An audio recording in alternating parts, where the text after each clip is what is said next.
cities are going to transform, and I'm just personally fascinated in what ways might they transform.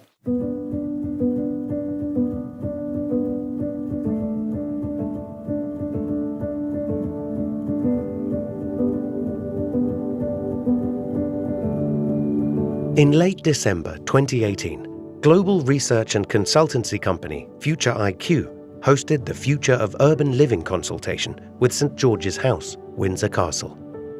Future IQ's innovative and future-orientated work, combined with St George's House's focus on effecting change through nurturing wisdom through dialogue, created the basis of a powerful collaboration. The consultation included invited international experts from 10 countries and from across 3 continents. The Future of Urban Living Foresight paper is an outcome from the consultation. So our objective in the consultation was to take a deep dive into the concept of the future of urban living. The future of urban living is looking ahead to 2050 and indeed beyond. I think there's a lot of uncertainty about what is going to happen in the future, and there are some elements that will have an impact on cities. We have to reduce congestion, we need to reduce emissions, we need to reduce greenhouse gas emissions, we need to increase the quality of life. There's going to be a lot more demand for urban things, whether it's resources, water, food, electricity, energy. Also growing inequalities. Which of course mean tensions in society and may also mean a threat to democracy. I mean, there's really big issues about if jobs are being automated at an incredible rate, do we get to a point where suddenly people become surplus? How do we make our cities convivial? How do we get away from the fact that it's often simply strangers passing on the street time after time after time? Where does sociability come from in a capital city? How do we engender that sense of common humanity? Not easy questions to ask, not so easy to answer. The future of urban living is an increasingly critical issue given population trends which show more and more people becoming urban dwellers. Cities around the world are growing at an astounding rate. Humanity is becoming an urban-dwelling species. On the current trajectory, by 2050, the urban population is estimated to be 6.3 billion, 66% of the world's projected population. Currently, 54% of the global population already live in cities. Future IQ wished to contribute to the discussion on the future of cities through this practical, scenario-driven and foresight-orientated consultation. The key features of the consultation included a deep exploration into future trends and emergent issues.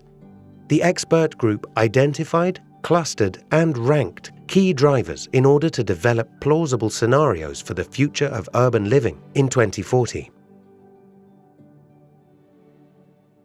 St George's House was founded just over 50 years ago by Prince Philip, the Duke of Edinburgh, and the then Dean, a man called Robin Woods. And their intention was to create a safe, physical and intellectual space where people of influence could gather privately and quietly to grapple with topics that are of importance to society. Different things, but they always have a kind of trend. And all the things that's coming back in all these movements is human beings that resist machines. A consultation for me is an experience, right? So it's an opportunity to have a really deep conversation. So, and in today's busy world, it's harder to get a deep conversation, right? The venue of Windsor Castle produces a couple of experiential things in my observation.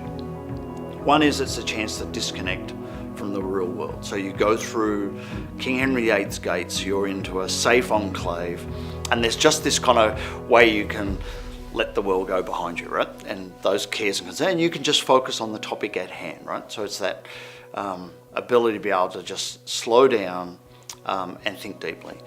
So if I wanted people to experience one thing, I think it would be that sense of calm, that sense that it is possible to stop, to think, to really think about issues that matter. The other component in terms of having a conversation about the future of urban living is to do it in an environment that's 1,000 years old. You know, a castle which has hundreds and hundreds of years of history in every wall and every room.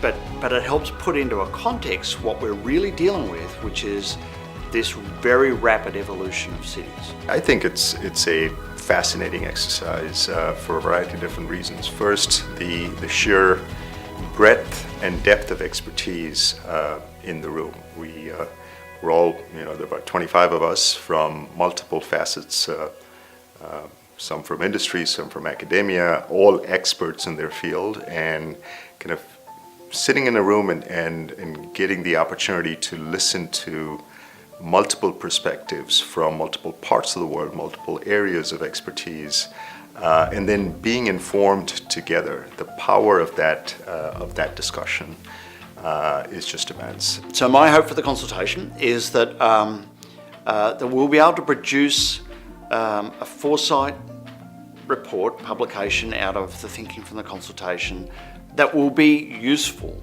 for people who are in the role of making decisions. So people who are municipal leaders, planners and so on. We really had a desire to contribute something meaningful to the discussion about how cities are evolving. I think the participants did a remarkable job actually of being able to work together to identify a series of critical issues and paint out some narrative around some different pathways forward. And my hope is that the report we produce from that will be easy to understand and digest for people, right? So that they can leapfrog off that. So they can take that and they can go, okay, I understand this. Okay, here are the issues. Here's the consequences. This is the trajectory we need to be thinking about. So we can actually prepare people with that little bit of intelligence as they do their own city planning or their own community planning and so on.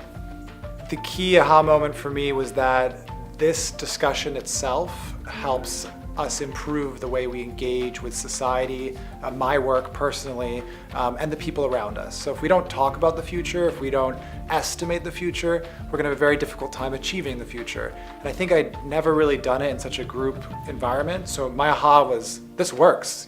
This is a model that can help us accelerate forward. I think it's extremely productive and extremely valuable to us as individuals.